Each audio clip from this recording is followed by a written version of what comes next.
Hey everyone, ready to dive in. We're tackling that VP debate, Walz versus Vance. Oh man, talk about a pressure cooker, right? One shot, that's it, with the election so close. No kidding. And with CBS News polls showing it's anyone's race for the presidency, this debate was must-see TV. You said it, and we dug into those transcripts so you don't have to. We're talking global unrest, climate showdowns, immigration battles, the works. That went from 0 to 60 right out the gate, too. Mm-hmm. Straight to the Middle East and that whole Israel-Iran situation. Yeah, with those attacks and the U.S. sending in more firepower, talk about tense. And the moderators didn't waste any time before hitting Walz with that preemptive strike question. Oof, talk about a loaded question, right? So how'd he handle that one? He tried to walk that tightrope, stressing steady leadership, pointing to that joint defense op they just pulled off. But I noticed he got some jabs in about Trump's, shall we say, management style. Oh, for sure. Got to plant those seeds of doubt, especially in a race this tight. Subtle, subtle. So what's Vance's counter? How'd he handle the pressure? Vance's. He went full-on personal story time, talking about growing up working class, his mom relying on food stamps, the whole 9 yards. Trying to connect with the everyday struggles, smart. And then he poses this question. When was the last time we didn't have a major conflict under a president? Honestly, it made me stop and think. That's the point, though, isn't it? 40 years on this planet, it seems like there's always something going on. Exactly. And of course, he lays the blame for Iran acting up squarely on Biden unfreezing their assets. Ooh, throwing down the gauntlet. But Walz didn't just take that lying down, did he? Not a chance. He shot back with reminders about Iran downing our drone, launching missiles near our troops, all on Trump's watch. Talk about a reality check. See, this is why I love these debates so much back and forth. It's like a political chess match, but with higher stakes. And sometimes it feels like they're trying to cram a whole semester's worth of foreign policy into a soundbite, Totally. Like with Vance's whole argument about Trump ditching the Iran deal strength through peace, he called it. And Walz firing back that it actually pushed Iran closer to getting nukes. Both sides with valid points, but those nuances get lost in the heat of the moment. It's the same problem with that whole Hurricane Helen and climate change debate, isn't it? Oh, tell me about it. Hurricane Helen was a brutal reminder that this isn't just theoretical, it's people's lives we're talking about. And with even young Republicans demanding action, according to CBS News polls, you know it's serious. Absolutely, the stakes are higher than ever. So how'd Vance handle the whole climate change hot potato, especially with Trump's record on the environment? He started off with the condolences for Hurricane Helen's victims, always a good look to address the human cost. Smart move. Can't forget the human element in all of this. Exactly. Then he pivoted to general support for clean air, clean water, the basics. That everyone can get behind. Right, but then he went for the classic, if we're serious about emissions, we got to bring manufacturing back to the U.S. argument. Tying it back to that America First message. Clever. Very. But Walz wasn't having it. He jumped in with the Biden-Harris clean energy investments, all those new green jobs. Not to mention that whole biggest solar plant in North America being built right in his backyard, Minnesota. Oh, yeah. He definitely played that card. Classic, look what we're already doing strategy. And you just know he had to get that jab in about Trump calling climate change a hoax. Oh, he went there, even made a joke about Trump buying up beachfront property. You could practically hear the audience laughing. Gotta love a good political zinger. But it also highlighted that contrast, right? Not just in policy, but their whole approach to the issue. For sure. And let me tell you, things were about to get a whole lot more heated as they moved on to immigration. And we can't talk elections without talking about the economy, right? Everyone's worried about their wallets these days. Absolutely, especially with those rising costs hitting everyone where it hurts. So, did the candidates bring their A game when it came to economic plans? They both had very different approaches, that's for sure. Well, lay it on me. What did each side promise? The Biden-Harris plan had all those tax breaks for manufacturers, for housing, for families, but it got hammered on the debt, Yeah, that Wharton School analysis projecting it could add over $1 trillion. Ouch. Yeah, the moderators went right for Walz's jugular on that one. How can you pay for this without the deficit exploding, right? So, did he have a good answer? Or did he, totally fumble? Well, it got a little awkward, not going to lie. He started talking about those housing policies that worked in Minnesota, helping with down payments, that kind of thing. Right, trying to show he's got real-world experience with this stuff. Exactly. But then he makes this comment about how you can't always trust economists. And I was like, wait, didn't you just quote an economics study? Little contradictory, don't you think? Total disconnect. Maybe he realized it sounded bad because he quickly switched gears. Damage control. Totally. He went back to that core message. Fairness. Right. Trump's tax cuts, he argued, only helped the rich. And that's what ballooned the debt. Appealing to that sense of the little guys getting screwed. Classic. Textbook. But Vance countered with the whole actions speak louder than words bit.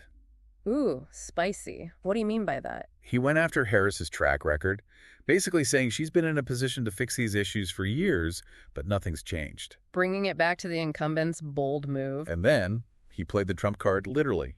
Yeah. Started talking about those low unemployment numbers, rising wages, low inflation, all during Trump's term. Painting that rosy picture like everything was perfect under Trump. Exactly. And he even echoed Trump's dismissive tone towards economists, calling them out of touch. Which is funny because didn't the Wharton School also analyze Trump's current economic plan? They did, and it wasn't pretty, their projection. A whopping $5.8 trillion increase to the deficit. $5.8 trillion. Did the moderators call him out on that? Oh yeah, they hit him with it. How are you going to pay for all this? Did he answer? Let's just say he avoided the question, kept hammering on how those Trump policies put money in people's pockets, brought back jobs. So, more about that feeling of prosperity than the actual numbers, huh? It's that classic populism tapping into that distrust of experts, appealing to those everyday struggles. Yeah, no one wants to be told the good times were an illusion. Exactly. But Walz wasn't letting Vance rewrite history that easily. He came back swinging, blamed Trump's COVID response for the recession. Vance was blaming on Biden. Oh, the COVID blame game, a tale as old as time. Right, and Walz came prepared, cited all those stats about job losses, businesses closing, the whole pandemic fallout. Trying to paint a very different picture of the Trump years. And he even compared trusting Trump on the economy to trusting him to perform heart surgery. Bold move. Ouch, that's gotta sting. But that's what I love about these debates. The gloves come off. Totally. And just when I thought it couldn't get any spicier, they shifted to personal qualifications. Ooh, the character portion of the night. Always a wild ride. The moderators went straight for Walz's weak spot, that trip to China back in '89. Oh, yeah, the whole Tiananmen Square thing. Wasn't there some discrepancy? Minnesota Public Radio and others reported he didn't actually go to Asia until later that year. Oops. So how do you explain that one away? He definitely stumbled a bit, trying to clarify the timeline. Eventually admitted he misspoke. The old misremembered defense, a classic. Right. But he insisted he was in China that summer and learned a lot from the experience, tried to fall back on his experience. Damage control in full effect. But did it work? Only the voters can decide, I guess. True.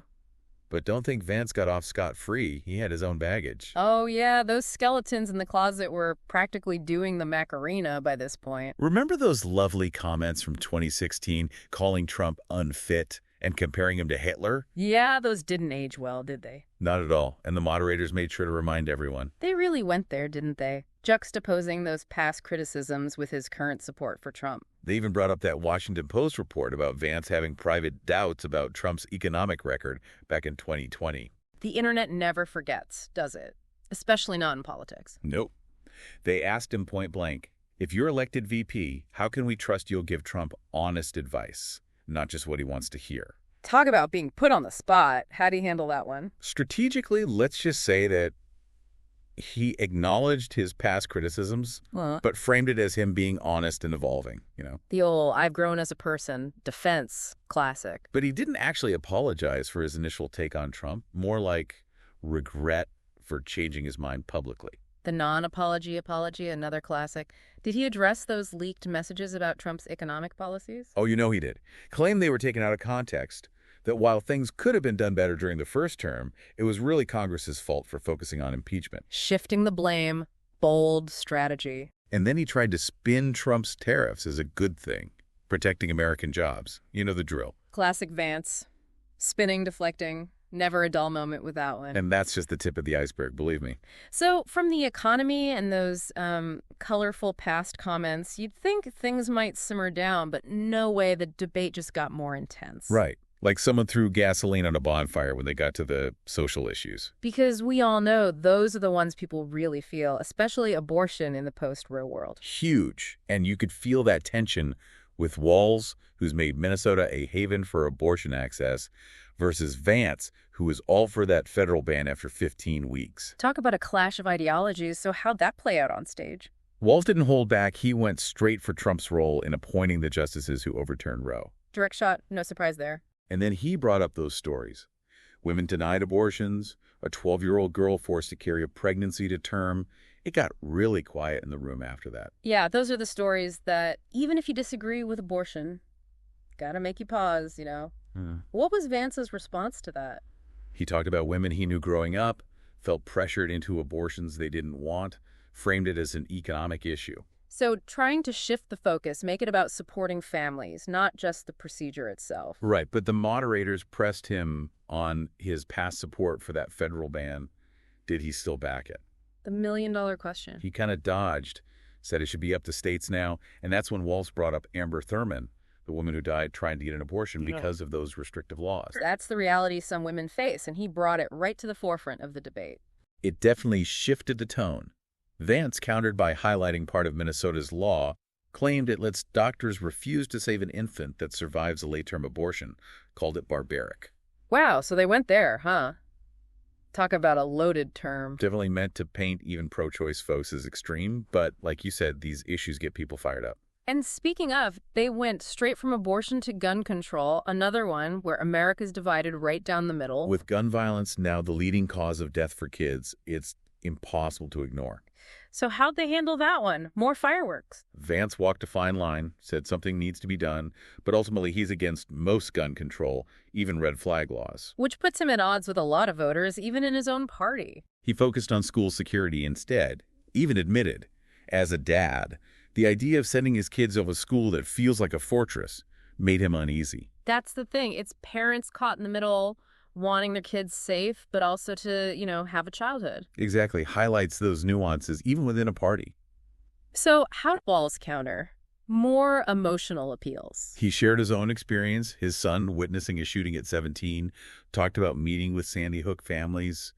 You could hear the emotion in his voice. Powerful stuff. Hard to follow that. Vance went back to the need for better mental health support, a common argument from that side. It always comes up. But what about gun violence as a public health crisis? Why not study it more? That's what Walz asked, pointed out the hypocrisy of wanting solutions but blocking the research. It's like they're afraid of what they might find. He admitted he used to be pro-NRA, but seeing the impact firsthand changed his mind. Makes you wonder, what'll it take to bridge the divide on this one? But they didn't have time to dwell on it because they were on to the next crisis.